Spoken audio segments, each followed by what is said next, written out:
A revered martial arts master, once proud of his unbroken record, summoned a black girl to the mat, not to train her, but to belittle her in front of the entire class. What he expected to be a harmless joke turned into a moment he'd never forget. The girl, a petite, silent figure, didn't need to raise a fist.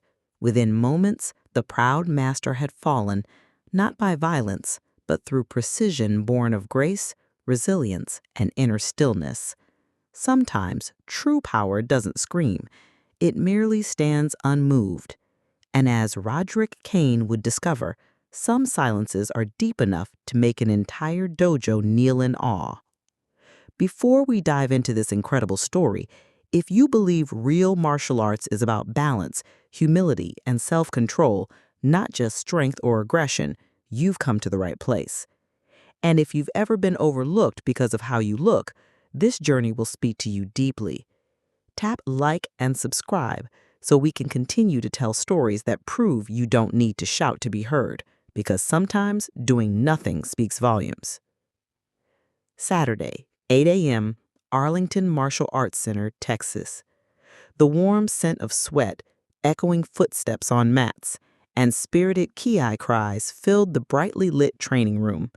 Testing day had begun, where students could earn belts and participate in the long-standing open challenge where anyone with the courage could step up. By the whiteboard, names were listed: Daniel Collins, Alex Morse. And there, scribbled near the bottom, Carter. "Wait, who's Carter?" a male student asked, squinting. "No belt, no uniform. It's a girl." He nudged his friend, laughing. "She's black, too. Probably a cleaning lady's kid." "She is," a girl replied sharply. "Her name's Aaliyah Carter. She's here with her mom. They clean the place." Laughter erupted. "Great, we've got our janitorial entertainment for the day."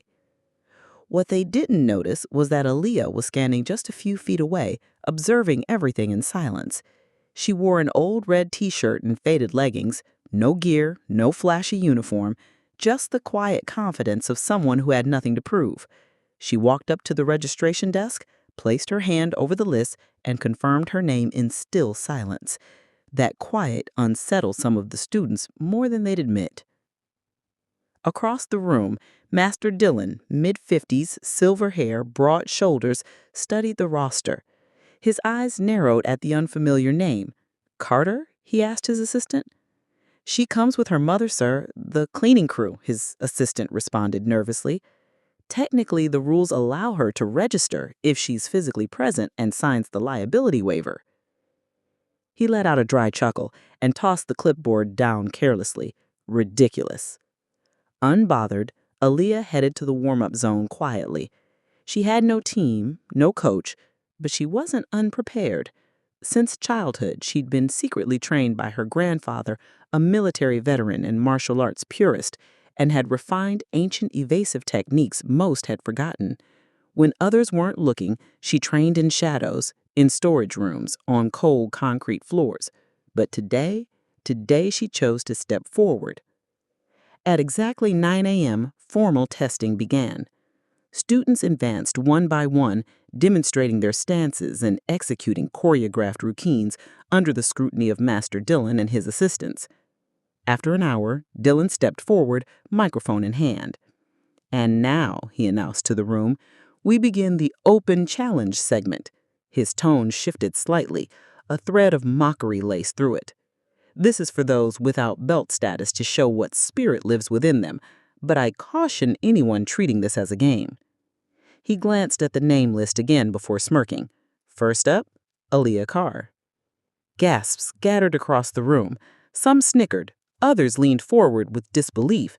From the seating area, Aaliyah rose calmly, walking between parted rows of students.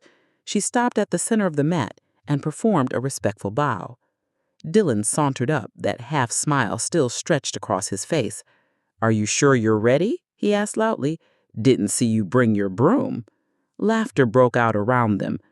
Aaliyah stayed still, her expression neutral, eyes steady. "To be fair," Dylan declared dramatically for all to hear, "I'll take her on myself. If she lasts 1 full minute, I'll put her name on the reserve list." His students reacted with awe. Sparring with the master was usually a once-in-a-lifetime opportunity.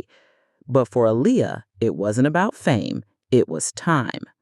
She stepped into position, feet planted, posture relaxed but alert. Dylan motioned to the assistants. Timer ready? He turned to her. Begin. His first strike was a calculated side kick, fast but restrained, just hard enough to scare. But before it reached her, she gently shifted. No panic, no retreat. A precise angle, a half step. The kick sliced empty air. The murmurs began. Dylan adjusted, launched a fake jab and transitioned into a sharp chop. Again, she pivoted, waist turning, the attack sliding past her backside. She's not reacting, she's reading, whispered one assistant. More attacks followed, kicks, jabs, knee thrusts, and every time she moved just enough to stay untouched, not dodging wildly, but anticipating perfectly, calm, clean, present. Dylan, now sweating, switched tactics, faster combos, lower stances, traditional Muay Thai strikes. Still, nothing landed. He's not countered once, someone murmured. He's just flowing around him. A full minute passed, 20 strikes thrown, none connected. Suddenly, Dylan sped into a spinning roundhouse, pouring his frustration into the kick. This time, Aaliyah didn't drift away. She stepped in. Careful tilt, soft touch, her forearm brushed his shin, and that was enough. His balance faltered. He fell. Hard. The dojo sat in stunned silence as Master Dylan lay on the mat, dazed and motionless. Not a scratch on him, but his eyes stared wide at the ceiling, like a man who had just seen the unthinkable. Around him, students who once laughed at the janitor's daughter now sat frozen. No one moved, no one spoke. The whispers were gone. "She didn't even hit him," a student breathed into the quiet. "Not once." Assistants hurried over, helping the master sit up. His cheeks were flushed, not from exhaustion, but from something deeper, shame. He avoided Aaliyah's gaze, but when he looked up, there she stood, calm, feet planted, no arrogance in her face. She simply bowed, a respectful, quiet bow, as if she'd always known this was the outcome. In the bleachers, her mother, Darlene, watched from behind a door, in her cleaning uniform with damp stains from work still clinging to her sleeves. Her eyes shimmered with pride, and tears fell, not from worry or embarrassment, but because her daughter had finally stepped into her light. Back on the mat, Dylan slowly stood and walked over to the participants list. In solemn silence, he crossed out Aaliyah's name from the open challenge bracket. Gasps filled the room, but he wasn't done. He reached above and in front of every witness rewrote her name under the official candidate list for the state tournament. Then he turned to face her. "I was wrong, and I think today I wasn't the only one taught a lesson." Aaliyah said nothing. She bowed again, simply and respectfully. A brown belt girl, one who had earlier joined in mocking Aaliyah, now approached hesitantly. Her voice cracked. I'm sorry for what I said." Aaliyah nodded without anger. Her composure hadn't faded. It was forgiveness without needing words. Then, from the back door, Darlene entered quietly. Students who once looked past her now turned, noticing everything: her stained uniform, her trembling hands, and her eyes filled with tears. Aaliyah walked to her, gently took her mother's calloused hand, and whispered, "You made it." And Darlene, lost for words, simply held her daughter and cried in front of everyone. Master Dylan, visibly humbled, rewatched the match in private later that day. His assistants replayed it over and over, focused, stunned.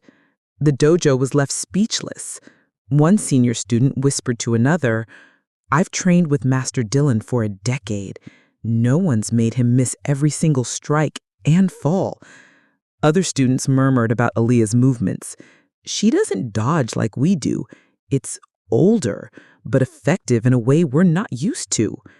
In the office nearby, assistant coach Marcus Lee searched her name online, but there were no tournament records, no formal school or federation listings, nothing. Then something sparked in his memory, a name whispered once before, Elijah Carter. He typed it in along with traditional martial arts and stumbled across a grainy old video, the silent combat lineage, Elijah Carter's last student, 2014. In it was a young girl, just 12, with tightly coiled hair tied back, training under an old man in a concrete-walled gym. Her movement was quiet and strange at first, until it wasn't. It was fluid, sharp, predictive, almost flawless. Marcus stared. That's her. It's always been her. In the janitor's break room, Aaliyah sat quietly with her mother. Though she'd taken 0 hits and thrown none herself, she wrapped her wrists from habit. Darlene, still overcome with emotion, sat beside her. You took my breath away. I never imagined I'd see you out there like that, not in front of everyone. Aaliyah smiled gently. I only did what Grandpa taught me. He'd be proud, right? Silence passed between them, but it wasn't empty. It was filled with years of unspoken understanding, countless nights training in secret, before dawn in empty rooms, with nothing but a floor and an old man's guiding words. Then the door creaked open. Master Dillon entered, his pride now softened into humility. In his hands, an official dojo registration form and a fresh white belt. Carter, he said quietly, no longer towering, but level. I came to apologize and to invite you to our dojo, officially, if you're willing. Aaliyah looked at him. Not to prove anything. Dillon nodded. You don't need to prove a damn thing. You just taught us more than years of drills ever could. He offered his hand, not as a superior, but as a man seeking redemption. Aaliyah accepted it with grace. Outside, word had already spread. Students who once scoffed now watched her with awe. A black belt named Tyler, formerly the dojo's pride, stood in her path as she left. Hey, he called, his voice sharp but unsure. You took down Master Dillon, so how about sparring with me? Tension rippled through the crowd. Dillon didn't say a word, but Aaliyah stepped forward. Not today, she said steady. Today I proved something. Not to win, but to be seen. And that's enough. Tyler scoffed. So you're scared? She shook her head, not in defensiveness, but pity. I'm not afraid of fighting. I just refuse to fight ego. When you're ready to step on this mat without needing someone else to lose for you to win, I'll be waiting. She said no more, took her mother's hand, and walked out, not needing applause or respect. Yet both followed her anyway. Coach Marcus watched her go, eyes wide with revelation. A younger student whispered, Coach, who is she? Marcus replied softly, She's the last student of Elijah Carter, the man the world forgot. In the days following her remarkable sparring match with Master Dillon, the energy inside Arlington Dojo shifted. Students who once whispered jokes about the janitor's daughter now spoke her name with quiet reverence. Even the boldest black belts dropped their egos, and Coach Marcus began researching the Carter lineage in earnest. He found an old red stamp proposal, dated 2008, where Elijah Carter, Aaliyah's grandfather, had once applied to teach his traditional curriculum at Arlington and had been rejected for not being modern or practical enough. It bore Master Dillon's signature. In a small apartment off Claymore Street, Aaliyah knelt in front of her grandfather's old training chest, the one weathered by time. Inside, a faded uniform, personal notes, handwritten sketches of evasive drills, and a message embroidered into the fabric, preserve through character, not glory. Her mother, Darlene, stood nearby, emotion in her eyes. She once feared martial arts would only bring ridicule to her daughter, to a legacy no one seemed to care about. After Elijah died, she tried to protect Aaliyah by telling her to stop. But now it was clear. Aaliyah hadn't continued the lineage for attention, but to honor everything their family once stood for. Deeply here, Master Dylan addressed the entire dojo to officially recognize Aaliyah's style. He stood tall, holding a microphone in one hand and facing a packed room. On the wall, a monitor played Aaliyah's sparring match again. The dodges, the calm, the fall, the silence that followed. Afterward, Dylan introduced her. This is Aaliyah Carter, not a new student, but the keeper of a martial philosophy we forgot. Her grandfather, Elijah Carter, was once denied, but his student, today, has become our teacher.